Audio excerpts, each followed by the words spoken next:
Olá, queridos, a graça e a paz de Cristo Jesus. Seja bem-vindo, bem-vinda a mais uma classe de discípulos. Nós estamos estudando aqui o livro de Josué e é muito bom ter você hoje aqui conosco no nosso canal, na nossa escola de discípulos. Espero que você tenha tido uma semana abençoada e que hoje você esteja animado ou animada para estudarmos aqui o capítulo 4 do livro de Josué. E antes da gente entrar aqui no assunto e lermos aqui o texto bíblico e trabalharmos o que o capítulo 4 vai nos trazer, eu quero convidar você a orar comigo, a gente apresentar esse tempo na presença do Senhor. Afinal de contas, a palavra é do Senhor e o que nós precisamos sempre é que o Espírito de Deus nos guie, nos dando discernimento, sabedoria e entendimento de todas as coisas. Então eu quero convidar você, feche os seus olhos, vamos orar, vamos falar com o Senhor. Pai bendito, Deus de graça, de amor, nós louvamos o Teu nome por esse tempo precioso que temos, por esse privilégio que temos de estudar a Tua palavra. Capacita-nos agora, Senhor, neste estudo, a compreender tudo aquilo que a Tua palavra tem a nos falar, a dizer, princípios e lições espirituais que eu tenho certeza que são importantes e fundamentais para a nossa vida.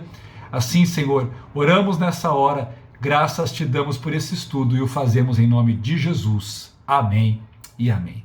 Amém, queridos. Deixa eu abrir aqui para entrar o ventinho. Pronto. Maravilha. Bom, Josué capítulo 4. Na semana passada, o que nós vimos lá no capítulo 3, só para fazer uma ponte, né? E nós vimos lá no capítulo 3 toda essa preparação de Josué para a travessia do Jordão, né? Eles estão de um lado do Jordão e agora vão fazer a travessia, e nós vimos toda essa organização que vai ser feita ali, e eu quero dar ali o foco no que é priorizado, né? Quando ele pega ali os sacerdotes, ele faz os sacerdotes carregarem ali a Arca da Aliança, a arca passa em meio ali a todo o povo, né? As tribos que estão ali separadas, né? E aí, então, quando eles chegam em frente do Jordão, existe ali o testemunho deles pisarem nas águas, e o Rio Jordão se abre. E nós vimos que é uma grande extensão na verdade, de terra, né? Do leito do rio que vai se abrir para o povo passar.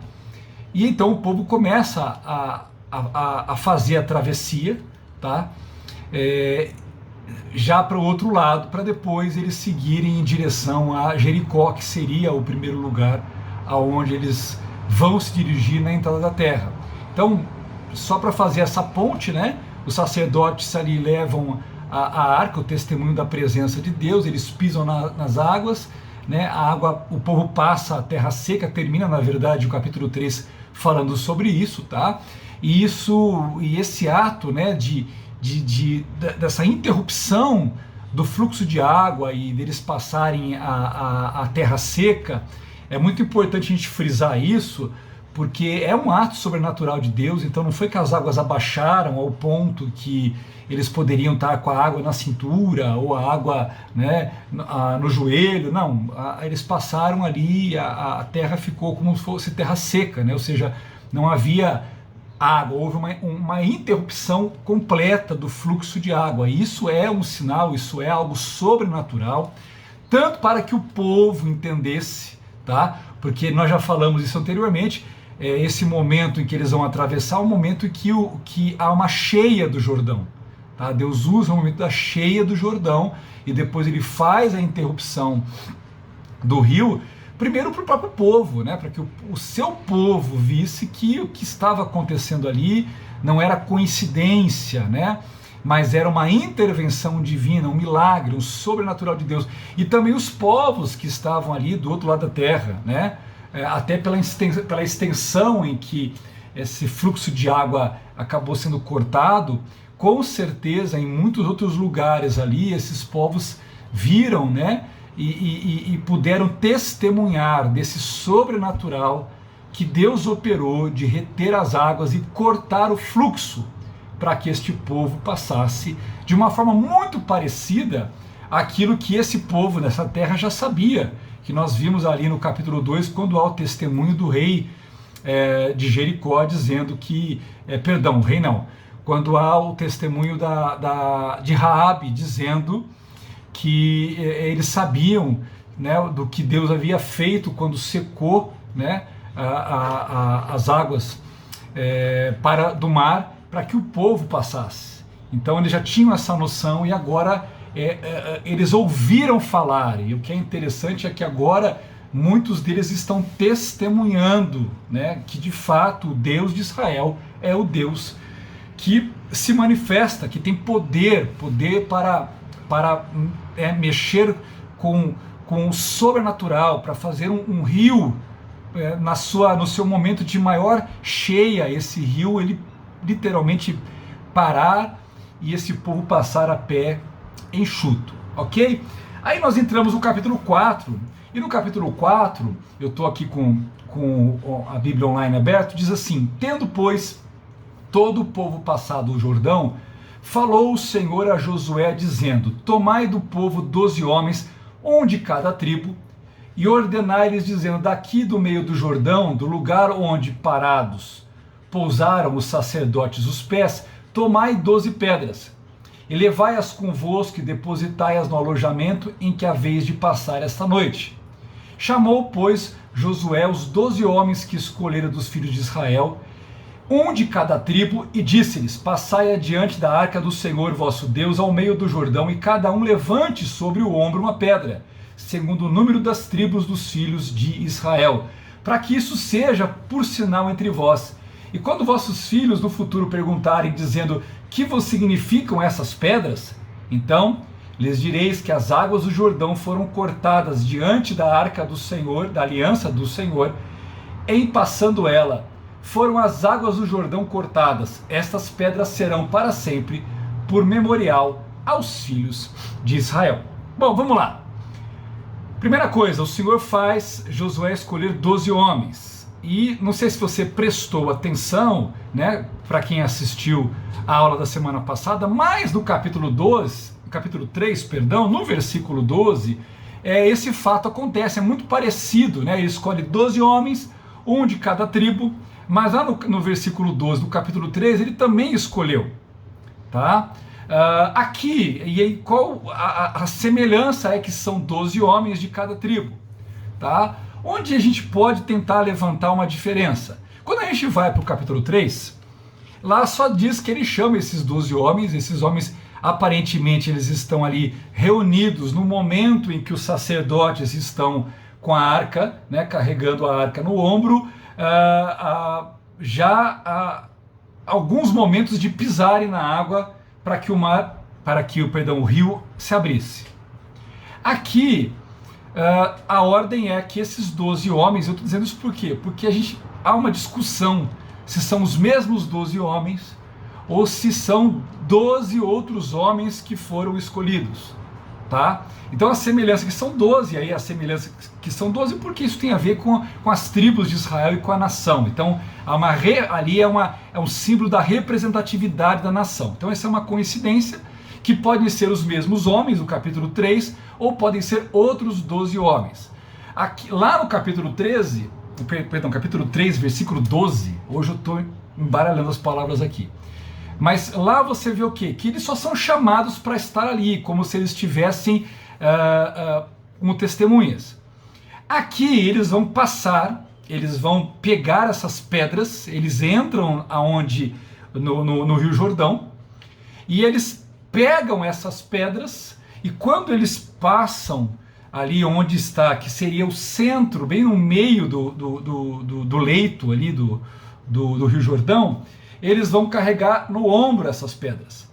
Eles carregam essas pedras sobre os ombros, tá? E depois eles levam até o acampamento que eles vão ficar ali, tá? Ou seja, eles não vão levar isso para sempre, as pedras, mas eles vão ficar com ela ali um tempo e depois vocês vão ver o que vai acontecer, tá? Então eles passam pelo sacerdote, pela arca, e quando eles estão passando, eles carregam essas pedras nos ombros, tá? E depois que eles passam e chegam na outra margem do Jordão, e cada um destes homens leva consigo a pedra que carregou para a sua tenda, no acampamento onde eles estão passando a noite, tá? Provavelmente, porque há uma discussão, será que são outros 12 homens, são os mesmos 12 homens do capítulo 3? Provavelmente eles sejam os mesmos homens, tá? Mas pode ser que eles estão, pode ser que não sejam, mas o momento é diferente, porque lá no capítulo 3, esses homens estão o quê? Quando eles estão diante da arca ali, representando a nação, porque era impossível aqueles milhões de pessoas todas estarem vendo aquele momento, mas eles representam a nação, significa ali que aqueles 12 primeiros homens, eles foram colocados ali para serem testemunhas da nação. Testemunhas o quê? De que o Senhor estava ali com eles e de que o Senhor estava então abrindo aquele mar para eles passarem. Tá? Então eles estavam ali para testemunhar de que era real, o Senhor estava abrindo o mar de uma forma sobrenatural. Agora, o segundo grupo, que é o grupo que vai segurar essas pedras, eles têm um papel um pouco diferente, porque eles estão carregando essas pedras, e a gente leu aqui que essas pedras serviriam para ser o quê? Para ser um memorial. Então, o primeiro grupo estava ali para serem testemunhas. Estes estão aqui num papel de carregar. Essas pedras significam carregar o memorial da aliança, tá? Um memorial que nós vamos ver vai ser construído ali após eles passarem, tá? Mas eles estariam nesse papel de mostrarem, de representarem, tá? De uma forma física ali, tá? Que eles estão carregando, que eles estão ligados às pedras desse memorial. Isso envolve o quê? Carregar a pedra ali envolvia uma responsabilidade. Então, por isso que na sequência aqui, quando a gente lê e há uma pergunta, isso vai ser sinal entre vocês. Então é diferente, uma coisa era o testemunho e a outra coisa agora é uma responsabilidade por conta de um memorial. Isso vai ser sinal quando os vossos filhos e filhas perguntarem o que são essas pedras. E vocês então vão dizer o que as pedras representam, né? O que aconteceu, o que Deus fez. Então, assim, só para a gente tirar essas dúvidas, né? Ou talvez trabalhar um pouco isso, você pode ser o mesmo grupo, tá?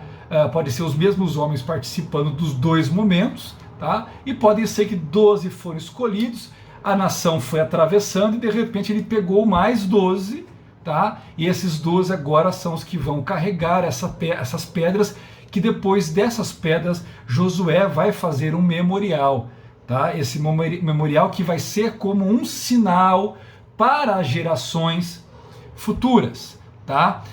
E aí eu quero chamar a sua atenção, por quê? Porque quando a gente lê do versículo 1 até o versículo 9, né? E aí nós lemos aqui até o versículo 7, mas o versículo 8 diz que diante do que foi colocado, né, do memorial, diz no verso 8 que eles fizeram, pois, os filhos de Israel, como Josué ordenara, e levantaram as 12 pedras do meio do Jordão, como o Senhor tinha dito a Josué, segundo o número das tribos dos filhos de Israel, e levaram-nas consigo ao alojamento e as depositaram ali.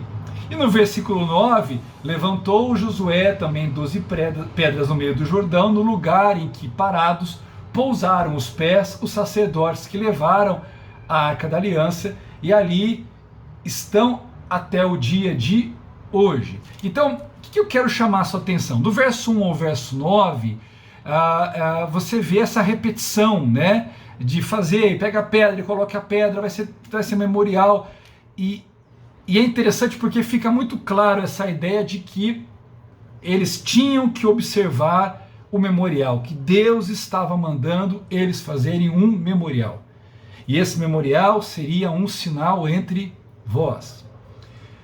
Para a gente entender isso, o que é a ceia do Senhor para nós? A ceia do Senhor é memorial, que nós fazemos isso em memória do Senhor até que Ele venha. É um memorial. É um sinal para nós. O que isso representa? Todas as vezes que fazemos isso, o que isso representa? Isso é tão importante entender isso, que o apóstolo Paulo fala que se eu não entender isso, eu sou réu do sangue, do corpo, porque eu estou participando da ceia sem discernir os elementos, ou seja, sem entender, né? Sem compreender, sem a reverência, a introspecção, o coração correto diante daquilo, porque aquilo é um memorial de algo muito valioso. Aqui é a mesma coisa, só que é um memorial, né? Importante do que Deus está fazendo na vida e na história desse povo. Assim como foi, por exemplo, a Páscoa, né? Quando ali eles estão no Egito ainda, e o Senhor pede para que aquele novilho fosse morto, o sangue fosse colocado sobre os umbrais, e depois eles vão comer ali, fazer uma refeição daquele novilho, aguardando vestidos, porque o Senhor depois os levaria, os tiraria dali. Então aquilo é um memorial, né? Os judeus comemoram a Páscoa até hoje, aquilo é uma celebração, aquilo é um memorial. E aqui também nós estamos vendo que é um memorial. E o que é interessante é que esse termo hebraico aqui, para a palavra vai ser sinal entre vós, tá? Que é como se fosse a palavra ot, né? Porque ela tem um símbolo aqui, eu vou colocar aqui para vocês, vai aparecer acho que aqui no cantinho, tá? Essa palavra ela pode significar milagre, tá? Ela aparece lá em Êxodo 7:3, mas aqui ela indica o quê? Um marco, um memorial.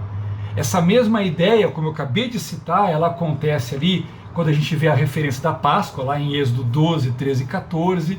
Depois, lá você tem as instruções, né, da celebração da Páscoa, da festa dos pães asmos. Então a mesma ideia, a palavra ot aparece ali, e ela, apesar dessa palavra ter uma tradução livre como milagre, essa palavra também ela pode indicar, dependendo do contexto em que ela está sendo colocada, ela pode significar marco ou memorial. Então quando a gente pega aqui esse memorial aqui do Jordão, quando você pega ali a festa dos pães asmos, da Páscoa, essas festividades, todas elas eram memoriais, elas são sinais para os israelitas, né?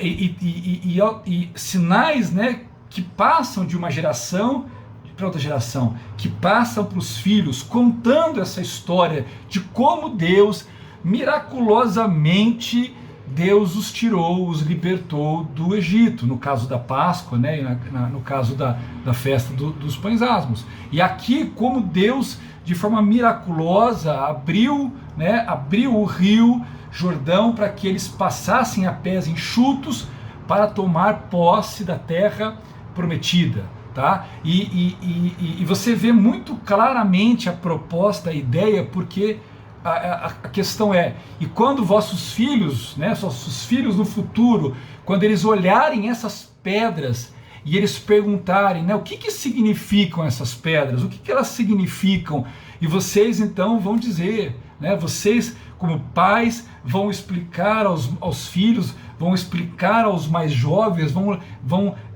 falar acerca dos memoriais, assim como foi estabelecido para a Páscoa e para os pães asmos, né? Então, esse questionamento disso, ela traria espaço para a instrução. E olha como é interessante, a gente vê isso claramente no Antigo Testamento, e vai ver isso muito claramente também no Novo Testamento, essa questão dessa instrução que é passada, dessa instrução que ela é transmitida de uma geração para outra geração. Quando a gente olha para a igreja, para o corpo de Cristo, o apóstolo Paulo é um dos que trabalhou muito bem essa questão, dizendo, olha, as mulheres mais velhas, né, as mulheres mais maduras, né, essas mulheres ensinem as mais jovens, né, no portar, no vestir, no falar, no proceder. Os homens mais velhos da igreja, mais maduros da igreja, eles transmitam, eles ensinem aos moços, né, aos mais jovens, também sobre a fé, sobre a vida cristã, sobre a caminhada, sobre o seu procedimento, sobre o falar, sobre o viver. Então esse princípio é um princípio que Deus estabeleceu desde sempre, né, seja aqui então, né, da nação que ele está estabelecendo através de Israel, ou seja, através da igreja que chega a nós nos dias de hoje. Nós temos que entender que há um papel sobre nós, né? E aí esse papel não está definido ou estipulado que sejam os líderes, né? Ah, não, esse papel é do pastor, esse papel é do líder A, do líder B, do ministério. Não, esse papel é de todo cristão, esse sacerdócio, ele é todo cristão. Nós vamos transmitindo isso para gerações mais novas que vão chegando na igreja. Isso faz um grande diferencial, né? Essa transmissão, né? De passar da geração mais nova, entender os atos de Deus, entender as alianças, entender os sinais que estão ali, que revelam a Deus, a sua benevolência, a sua graça, a sua misericórdia, o seu poder de restaurar, o seu perdão. Ok? E observe que, se depois você tiver curiosidade, você for ler lá em Deuteronômio 6, do verso 20 até o verso 24, você vai ver que o próprio Senhor, ele vai trazer sobre os pais a responsabilidade de que os pais instruíssem os seus filhos. Seus pais trouxessem a instrução dos seus filhos. Isso é um alerta, irmãos, para nós, isso é um alerta para a igreja nos dias de hoje, porque nós vivemos uma época hoje de terceirizar, né? Terceirizamos. Quantos pais, e aí eu tenho que infelizmente incluir os pais cristãos também, quantos pais estão terceirizando a sua educação, a educação dos seus filhos, perdão, estão terceirizando isso com babás, com ajudadoras, com a televisão, né, com programas, joguinhos e coisas e séries em aplicativos no celular, nos smartphones, nos tablets da vida. Quantos pais estão terceirizando a educação dos seus filhos, colocando essa responsabilidade sobre, por exemplo, a escola, né? E quantos pais também, agora de uma forma mais absoluta, falando de pais e mães cristãos, terceirizam a vida espiritual dos seus filhos, terceirizam a fé dos seus filhos, terceirizam até mesmo a salvação dos seus filhos, colocando a responsabilidade sobre a igreja, colocando a responsabilidade sobre pastores, sobre líderes, e esquecendo que o Senhor atribuiu essa responsabilidade a cada um de nós, a cada pai e a cada mãe. E hoje você vê muitos pais e mães que frequentam a igreja, que vão à igreja, que dizem amar o Senhor, mas eles não instruem os seus filhos, né? Tudo que os seus filhos muitas vezes ouvem, recebem, está de fato limitado a, por exemplo, um cultinho infantil. Então, se a gente parar para pensar, e me permito aqui fazer uma análise crítica, né, do que acontece muitas vezes nos dias de hoje, você tem, por exemplo, crianças, adolescentes dentro das igrejas que, na verdade, o único convívio ou intimidade, se é que eu posso chamar isso de intimidade com as coisas de Deus, são as atividades que a própria igreja estabeleceu. Por exemplo, um culto de jovens ou um culto de adolescentes, um programa com juniores, as classes, né, infantis, ou o cultinho infantil, porque muitas vezes tirando aquela 1 hora, 1 hora e meia, 2 horas, que aquela criança, ou aquele junior, ou até mesmo aquele adolescente tem ali na igreja, ou com alguma programação da igreja, fora isso ele não tem mais nada, né? Ele não tem pais que estão ali o discipulando, ministrando, orando, conversando, explicando, né? E isso é muito triste, isso é muito complicado, porque depois a conta vem, a conta, né, uma hora ela acaba chegando, infelizmente, né? Então terceirizamos isso, né? E quando o Senhor estabelece aqui para que seja como memorial, era justamente por quê? Porque os filhos não saberiam, mas os filhos iriam perguntar o que significam essas pedras. E aí então os pais iriam explicar, olha, né, essas pedras, é que o Senhor abriu, o Senhor que nos tirou do Egito, o Senhor que abriu o mar, o Senhor agora abriu também o rio para que nós pudéssemos passar a pés enxutos e nós pudéssemos então entrar para conquistar a terra que o Senhor prometeu. E aí isso ia falar, opa, né? Há uma explicação, há um ensinamento, né? Tanto que ele fala, isso será memorial aos filhos de Israel.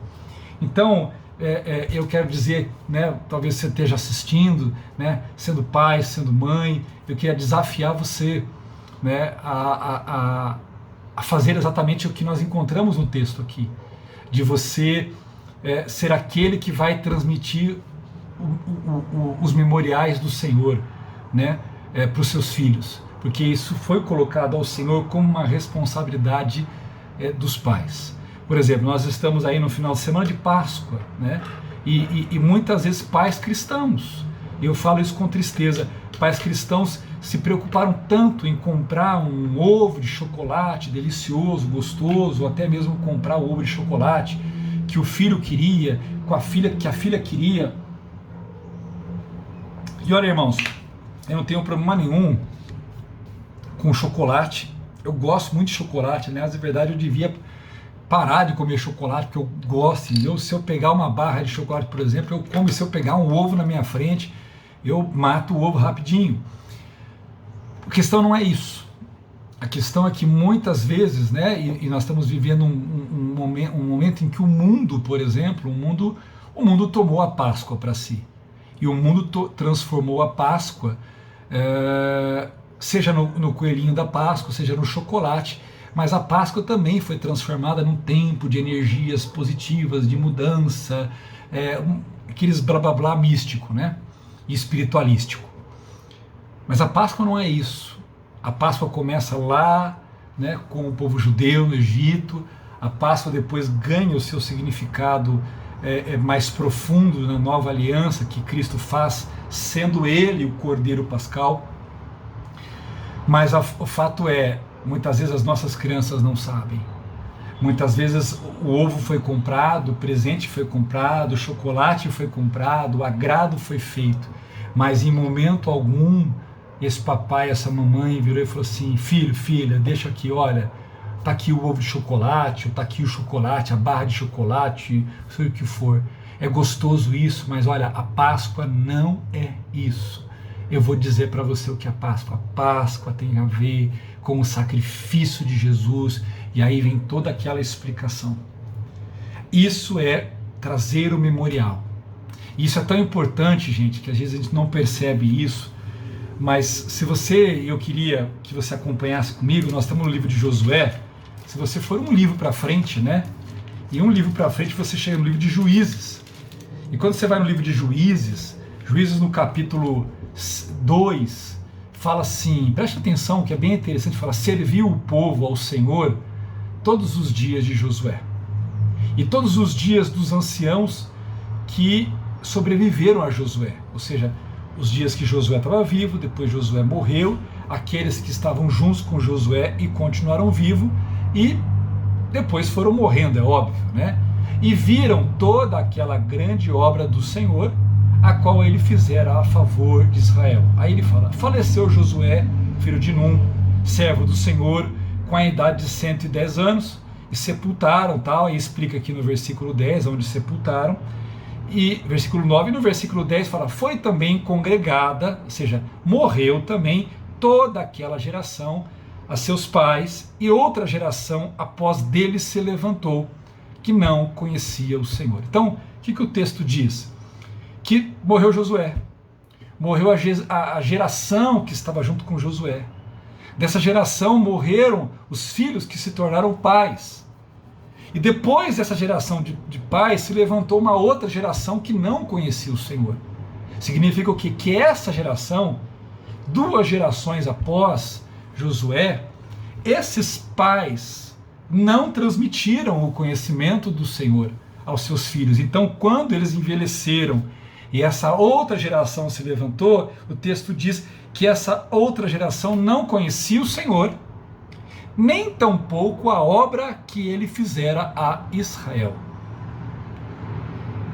Aí, fechando com o versículo 11 aqui.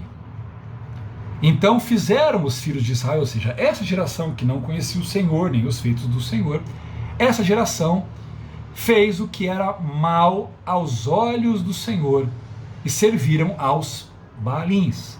Ou seja, eles foram servir as divindades que 3 gerações antes, ou 2 gerações antes, 2 gerações antes, eles entraram destruindo todas essas divindades que eram falsas. 2 gerações depois, ou 3 gerações depois, eles estão cultuando as mesmas divindades e fazendo o que era errado aos olhos do Senhor. Então isso é um alerta, tá? É um alerta para você ver a importância desse memorial. Por que Deus bate tanto em cima, né? Por que você vê até uma repetição, né? Se você pegar aqui o versículo 8, por exemplo, né? Ele repete: fizeram, pois, os filhos de Israel, ou seja, fizeram tudo o que foi dito, papapá. Então, essa repetição, façam isso, e fizeram isso, façam isso, e fizeram isso. Isso não está colocado aqui porque quem escreveu era chatinho de escrever, ou porque quem escreveu era uma pessoa prolixa e gostava de ficar repetindo as mesmas coisas. Isso aqui, você tem que entender que isso aqui era palavra de instrução e de ensinamento. Então a repetição era para que isso ficasse gravado, né? E ficasse, olha, então fizeram, né?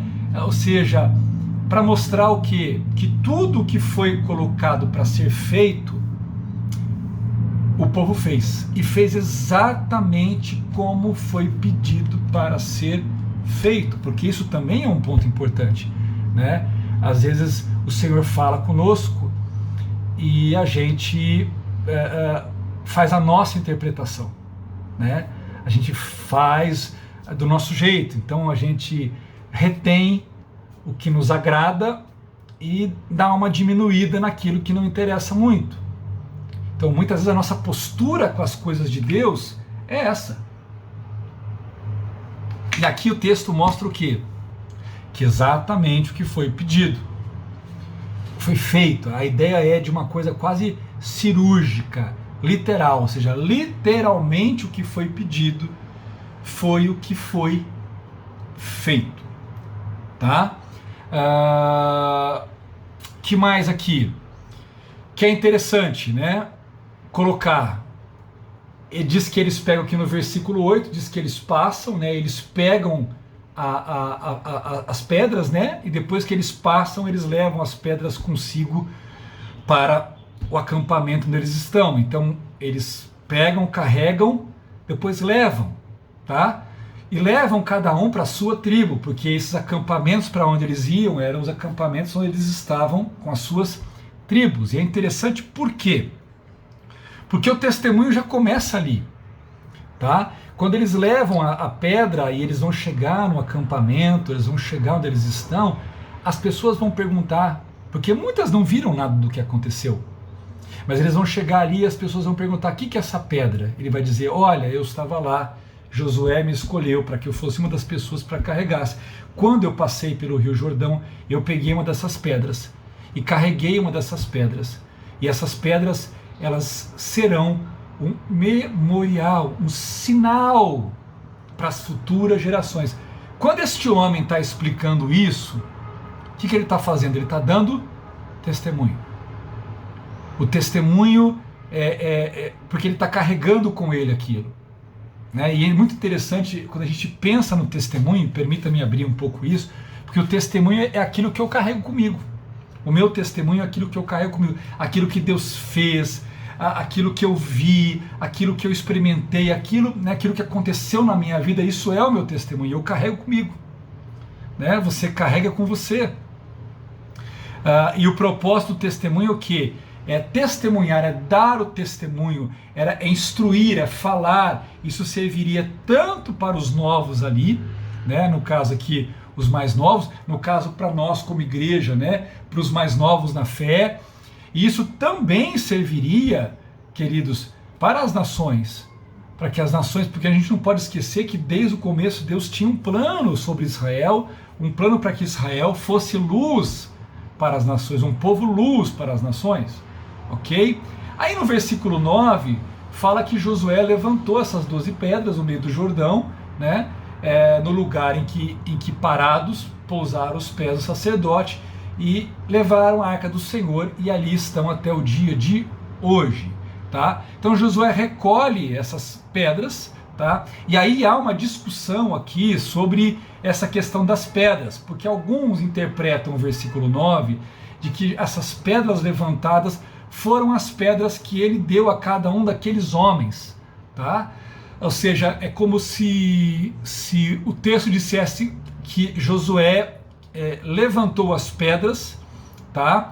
Ele ergueu as pedras antes do povo cruzar, e quando aqueles 12 homens passam, ele dá aquelas pedras para aqueles homens, tá?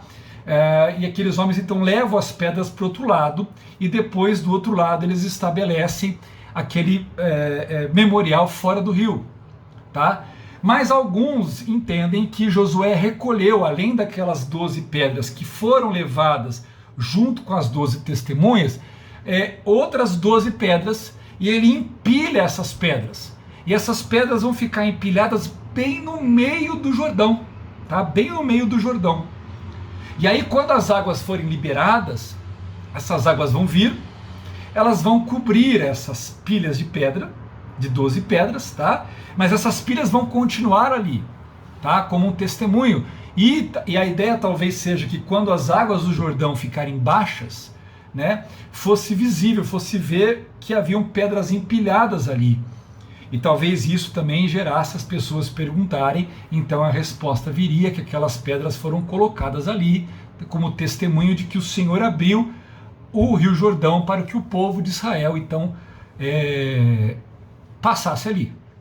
Mas, na outra hipótese também, a ideia é que sejam as mesmas pedras, tá, que estavam levantadas já ali por Josué, enquanto o povo passava, ele levantou, e quando o Senhor falou, escolha 12 homens, ele escolheu 12 homens, deu essas 12 pedras, tá? Depois que o povo acabou de passar e os sacerdotes saem com a Arca da Aliança, o rio vai voltar ao normal. E aí essas 12 pedras seriam então montadas ali e ficariam do outro lado do rio como memorial, diante do rio, memorial falando para as futuras gerações sobre o que o Senhor havia feito, tá? Então existem essas duas hipóteses aqui do texto. Por quê? Porque essa palavra levantou aqui, ela tem um sentido no hebraico, né?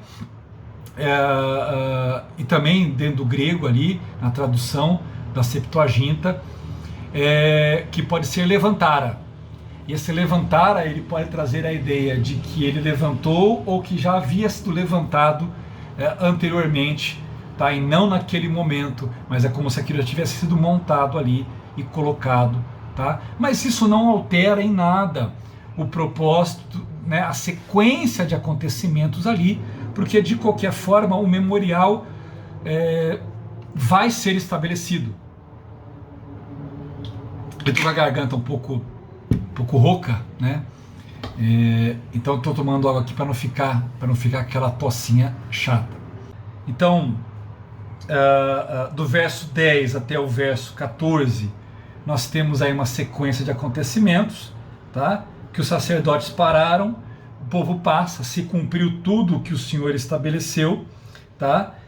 Passaram ali os filhos de Ruben, os filhos de Gade, a meia tribo de Manassés, armados na frente dos filhos de Israel, lembrando que os homens, as mulheres, as crianças, a outra parte ficou do outro lado, e somente os soldados, os guerreiros, que foram para esse lado daqui, para dar continuidade ao processo de conquista da terra, ok?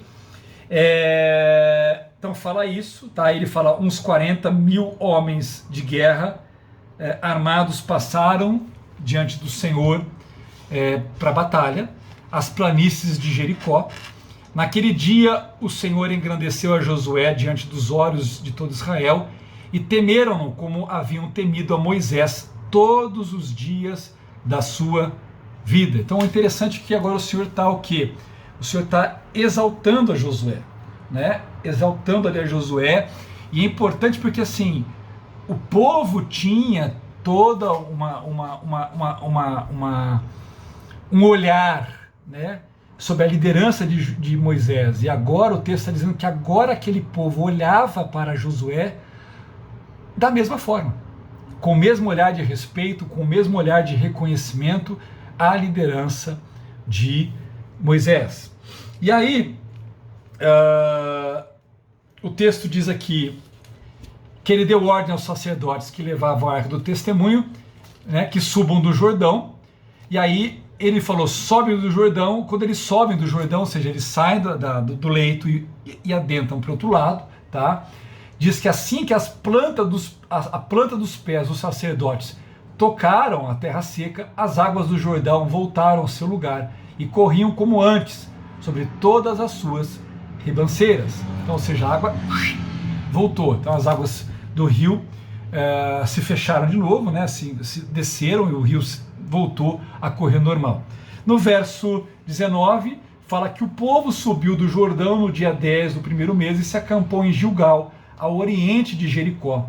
As 12 pedras que tinham tirado do Jordão levantou-as Josué em Gilgal. Disse ele aos filhos de Israel, quando no futuro vossos filhos perguntarem a seus pais, veja de novo essa repetição, que significam essas pedras, fareis saber a vossos filhos, Israel passou em seco esse Jordão, pois o Senhor vosso Deus fez secar as águas do Jordão diante de vós até que passasseis. O Senhor vosso Deus fez ao Jordão o que havia feito com o Mar Vermelho, o qual secou perante nós até que passemos.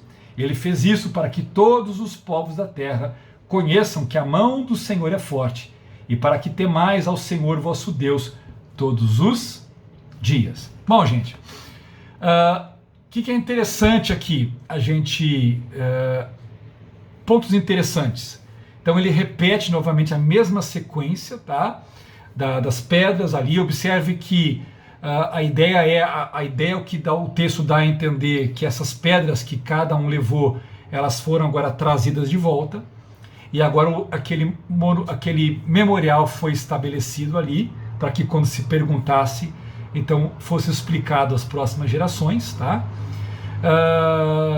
E aí ele fala que a travessia do Jordão, ela se deu no dia 10 do primeiro mês, isso é, no mês de Nissan, né, de Abib, o que corresponde ali a março, abril.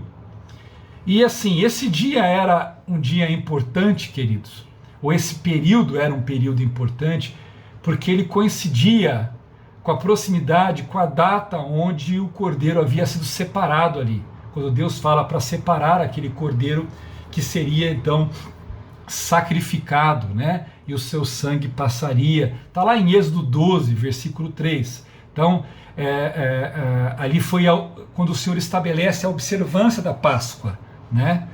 E agora você está vendo que... Porque não existe coincidência, né, gente? Na verdade, é uma coisa que Deus está muito próximo do mesmo tempo, do mesmo momento, né, em que um sinal ou um memorial foi estabelecido. Agora há muita proximidade nesse tempo com esse memorial sendo novamente um novo memorial sendo estabelecido aí, ok? A localização de Gilgal é uma localização incerta, ficava a algum ponto ao leste de Jericó, tá, no Vale do Jordão.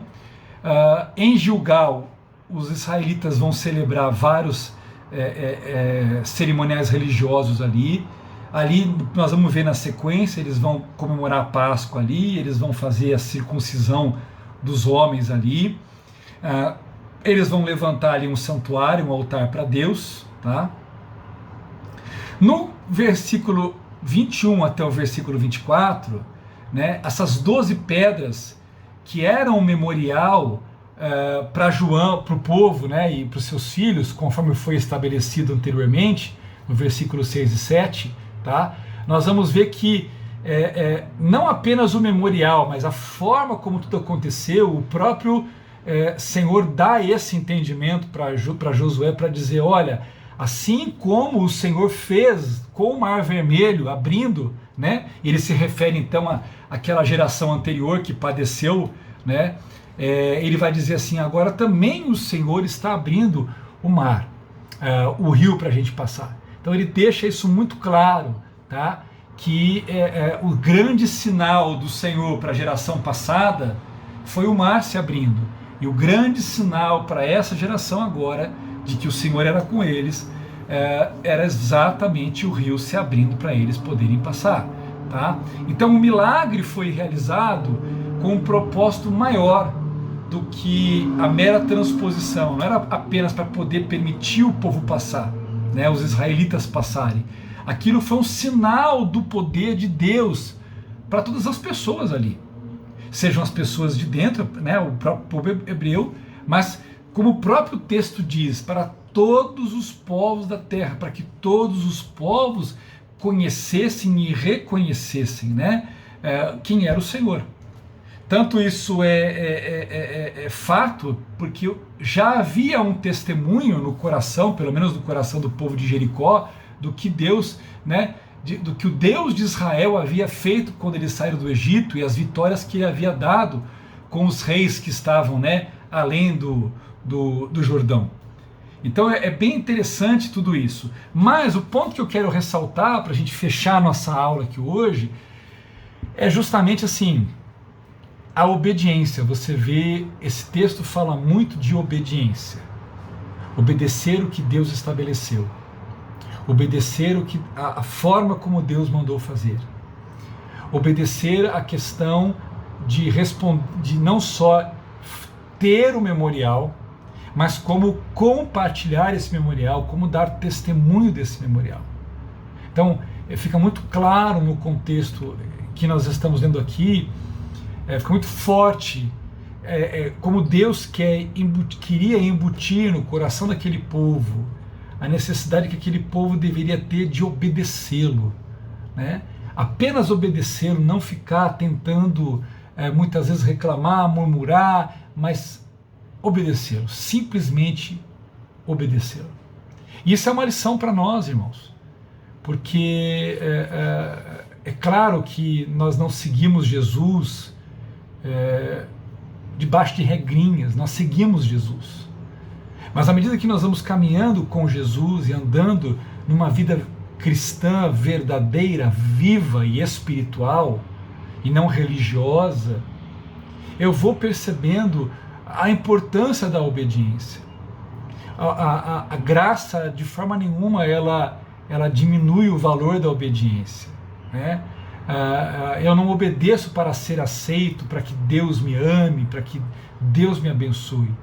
A obediência é justamente um sinal para mim, como filho de Deus, de que eu entendo quem é Deus na minha vida, que eu entendo diante de quem eu estou.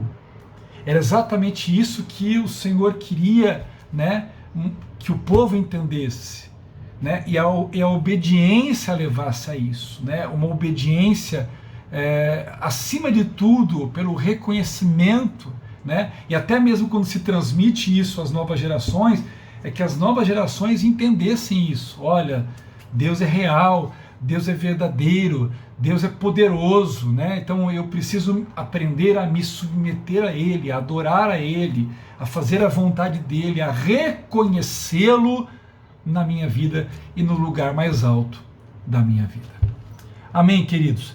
Que Deus abençoe muito a sua vida e que cada vez mais, assim como estamos vendo Josué avançando, né, na sua liderança e nesse processo de estar atravessando o rio e indo para um novo tempo, que eu e você, através desse estudo, possamos também estar avançando, crescendo, nos dispondo a um novo tempo, nos dispondo a atravessar algumas coisas, a deixar algumas coisas do outro lado e entender que Deus tem coisas novas para a minha vida e para a sua vida. Amém, queridos? Quero desafiar você também, que tem participado aqui da classe, né, de Josué, a participar das outras classes, né? Nós temos mais outras 3 classes muito boas, com excelentes temas e excelentes professores ministrando, né? E eu queria desafiar você a participar durante a semana. Vai lá na classe do irmão Edson e estuda lá o material dele, vá na classe do pastor Rafa, do pastor Fernando, participe, estude, né? Não fica apenas limitado a uma classe, a um estudo, mas veja tudo, porque eu creio que, assim como Deus tem o que falar aqui, tem o que falar em cada uma dessas classes, através de cada uma dessas vidas, para abençoar você. Tá bom? Vamos orar? Pai, muito obrigado, Senhor, por essa aula, por esse tempo, por esse estudo. Ajuda-nos cada vez mais a crescer diante do Senhor. Graças te damos nessa hora por esse tempo e oramos em nome de Jesus. Amém e amém. Deus abençoe a sua vida. Uma excelente semana para você, na graça e na paz de Cristo Jesus. Até mais.